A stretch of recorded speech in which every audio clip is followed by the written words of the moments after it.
দোয়া মোনাজাতের মধ্য দিয়ে মনোনয়ন ফরম জমা দিলেন রাজীব আহসান।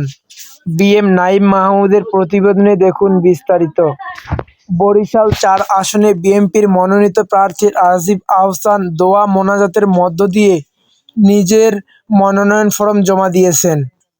সোমবার দুপুরে মেহেন্দিগঞ্জ উপজেলার নির্বাহী অফিসার ও সহকারী রিটার্নিং কর্মকর্তা রিয়াজুর রহমানের কাছে তিনি মনোনয়ন ফরম জমা দেন। এর আগে বেলা ১১টায় রাজীব আহসানের মনোনয়ন ফরম জমা উপলক্ষে বিশেষ দোয়া মোনাজাত অনুষ্ঠিত হয়েছে। পাথরঘাট সাব রেজিস্ট্রার জামে মসজিদে আয়োজিত দোয়া মোনাজাতের আগে তিনি বক্তব্যে বলেন, আমি জনগণকে সাথে নিয়ে কাজ করতে চাই। বরিশাল-৪ আসনের জনগণই আমার শক্তি।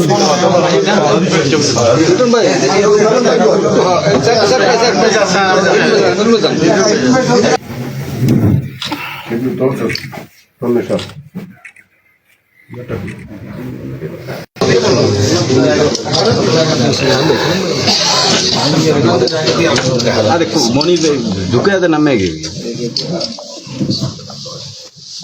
ছবি একটা ছবি দুইটা ছবি ভিডিও